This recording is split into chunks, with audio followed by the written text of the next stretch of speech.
Susan Brothers, thanks everyone for being here. We're from the organization March Forward, and we're here to say to all those serving in the Army and the Marines and the Air Force and the Navy that you have the absolute right to refuse to take part in these criminal wars, and that's a right that all of you should exercise. You have no reason to go put your life on the line and kill and die for profit. We've been to Iraq, we've been to Afghanistan, and we know what these wars are really about.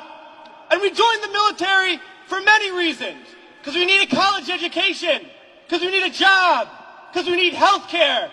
And then we joined the military, and they tell us that our enemies are poor people in caves in Afghanistan, or poor people in the deserts of Iraq. But we've been to those countries, and we know that our enemies are not other poor people abroad. Our enemies are the people that laid us off from our jobs, that denied us health care, that make it impossible to get an education. Our enemies are not in the poorest countries on the planet, but right here in the richest one. Now these wars, the occupations of Iraq and Afghanistan alone, are costing over $700 million every single day. This is a crime.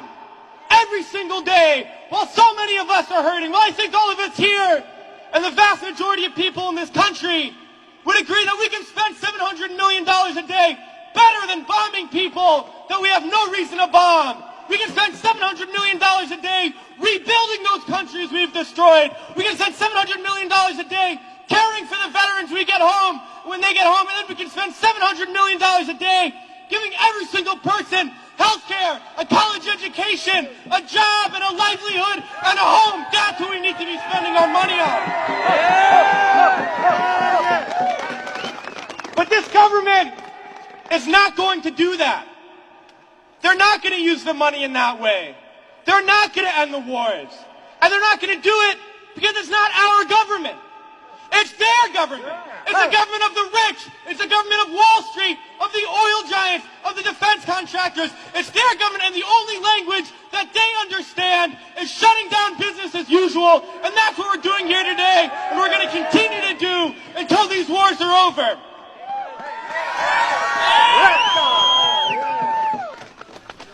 Well, it's crystal clear now that these wars are going to continue and expand and go into other countries. That is the trend. That is what we know, that there is perpetual war, and it's only going to stop if the people stand up and stop it. And that's what we're going to do, sisters and brothers. And a lot of people ask me, what do we do? Because we all know things are bad. We all see the atrocities on TV. We read about it. We experience it. People always ask, what do I do? Because we always want to know what to do. Do we vote? Do we support a politician?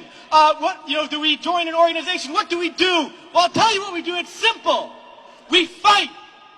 We fight, and we fight, and we fight, and we shut down our workplaces. We shut down our schools. We shut down the streets. We shut down business as usual, and we fight until we force the people in there to do what the people out here want. Because that's how we're going to get around, and we're going to fight until there's not one more bomb drop, not one more bullet fired, not one more soldier coming home in a wheelchair, not one more family slaughtered, not one more day of U.S.